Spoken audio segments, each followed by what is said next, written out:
আমি Puja. Welcome back to my channel. সব video শুরুতেই সকল বন্ধুকে জানাই গণেশ চতুর্থীর অনেক অনেক শুভেচ্ছা এবং ভালোবাসা। আজকে যেহেতু গণেশ চতুর্থী, সেই জন্য আজকে ভাবলাম একটা মজাদার রেসিপি আপনাদের সাথে শেয়ার করি। সেটা হলো মোহনভোগ। মোহনভোগ আপনারা খুব সহজেই খুব কম সময়ের মধ্যে এবং খুব কম উপকরণ দিয়েই বানিয়ে ফেলতে পারবেন।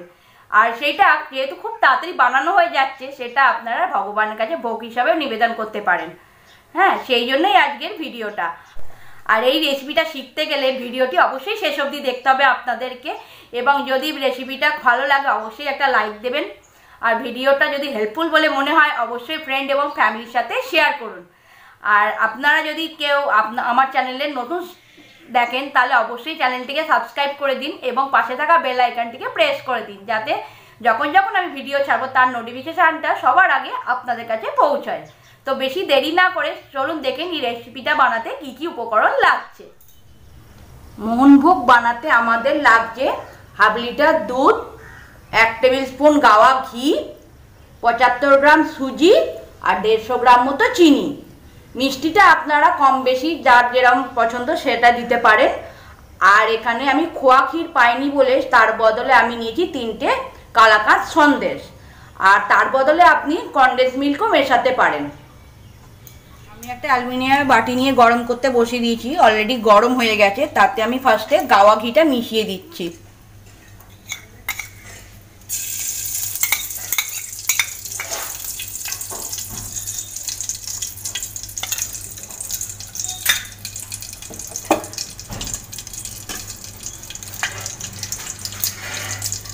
গাওয়া ঘিটা গরম হতে বেশিক্ষণ টাইম লাগে না, দেখতেই পাচ্ছেন গরম হয়ে গেছে, গলে গেছে পুরো।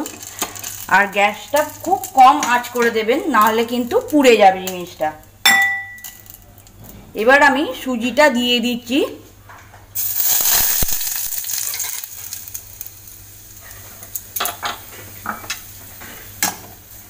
সুজিটা আমি ভালো করে গাওয়া ঘিতে ভেজে নেব। সুজিটা ভেজে নিলে কি, অনেকে সুজি খেলে গ্যাস হয়, তাই জন্য গাওয়া ঘিতে ভেজে নিলে একটা সুন্দর টেস্টও ছাড়ে আর গ্যাস অম্বলের ভয়ও থাকে না। আর খুব কম আঁচে রান্নাটা করবেন, তাতে খুব ভালো হবে এবং কোনো অসুবিধা হবে না, রান্নাটা করতে লেগে যাবে না বা পুড়ে যাবে না। আমি গাওয়া ঘিয়ের সাথে সুজিটা খুব ভালো করে ভেজে নিয়েছি। এবার আমি নামিয়ে রাখবো একটা বাটিতে, আলাদা বাটিতে। ওই পাত্রেই আমরা দুধটা মিশিয়ে দিচ্ছি।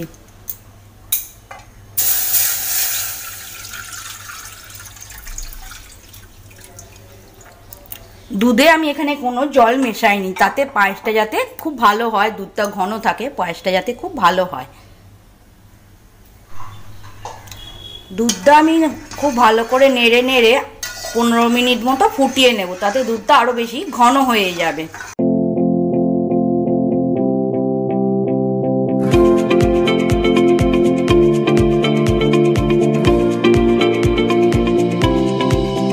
আমি এখানে মাখা সন্দেশটা বা কালাকাঁদটা আমি ভালো করে হাতে করে চটকে নিয়েছি, এবং তাতে আমি সামান্য একটু দুধ, 1 হাতা মতো গরম দুধ মিশিয়ে নিচ্ছি, তাতে জিনিসটা নরম হয়ে গুলে থাকে যাতে, কারণ এটা আমি লাস্টে মেশাবো।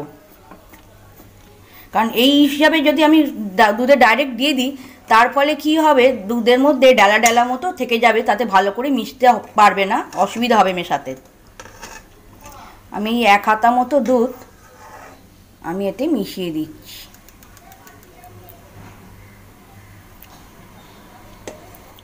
আমি এটা চামচের সাহায্যে, দেখতেই পাচ্ছেন, খুব সাবধানে ভালো করে মিশিয়ে নিচ্ছি, যাতে কোনো শক্ত ভাব না থাকে। এটা গাঢ় মিশ্রণ মতো যাতে হয়ে যায়।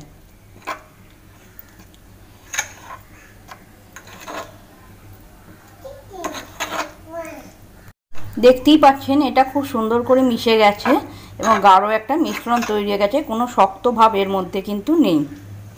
এটা আমি রেডি করে রেখে দিলাম।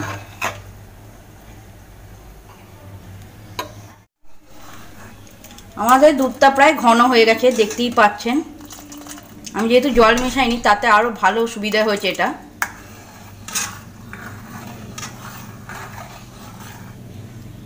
এবার আমি সুজিটা মিশিয়ে দেব। আগে থেকে যে সুজিটা আমি ঘিয়েতে ভেজে রেখেছিলাম সেই সুজিটা আস্তে আস্তে মিশিয়ে দিচ্ছি।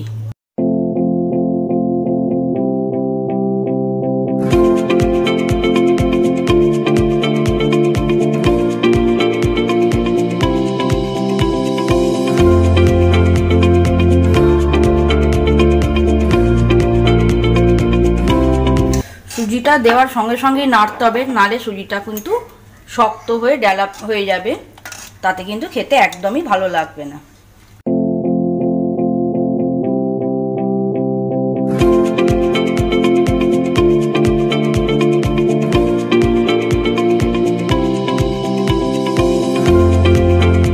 সুজিটা আমি খুব ভালো করে মিশিয়ে নিয়েছি দুধের সাথে, দেখতেই পাচ্ছেন প্রায় শক্ত শক্ত মতো হয়ে আসছে। এবার আমি চিনিটা মিশিয়ে দেব।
ব্যালেন্সটা বজায় রাখার জন্য সামান্য একটু নুন মিশিয়ে দিচ্ছি, সামান্য একদম। আপনারা পছন্দ না হলে নাও দিতে পারেন, আমি সামান্য একটু নুন মেশাচ্ছি, তাতে মিষ্টির চোখা ভাবটা থাকে না, তাতে মিষ্টির ব্যালেন্সটা খুব সুন্দর থাকে এবং খেতে খুব ভালো লাগে। আমাদের সুজির পায়েসটা প্রায় রেডি হয়ে গেছে।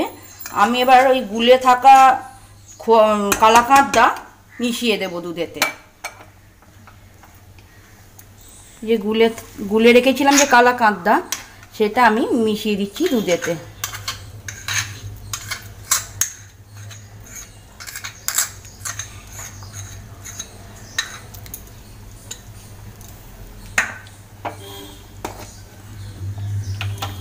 গ্যাসটা নিভিয়ে দিয়ে আমি মেশাচ্ছি, কারণ গ্যাসটা জ্বালিয়ে রাখলে আরও বেশি শক্ত হয়ে যাবে, পায়েসটা ভালো খেতে লাগবে না। তাই জন্য আমি গ্যাসটা নিভিয়ে দিয়েই মেশাচ্ছি, যাতে সুবিধা হবে মেশাতে। আর পায়েসটা একটু পাতলা পাতলাই নাবিয়ে নেবেন, কারণ ঠান্ডা হয়ে গেলে সেটা আর একটু জমে যাবে যেহেতু।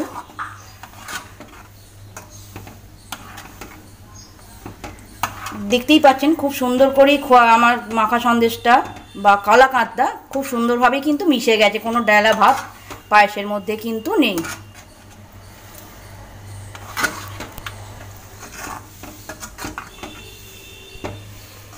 আমাদের প্রায় রেডি হয়ে গেছে পায়েসটা, আমি এবার নামিয়ে নেব।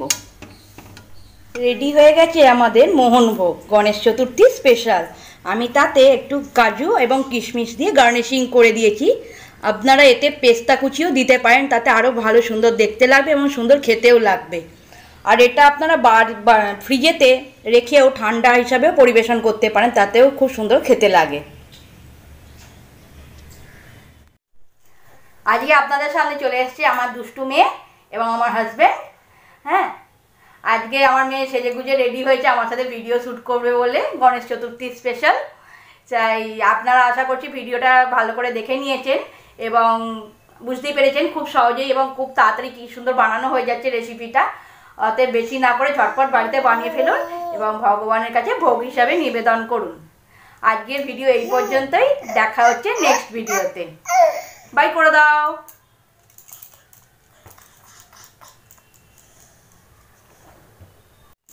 একটা স্মাইলি দিয়ে দাও করে।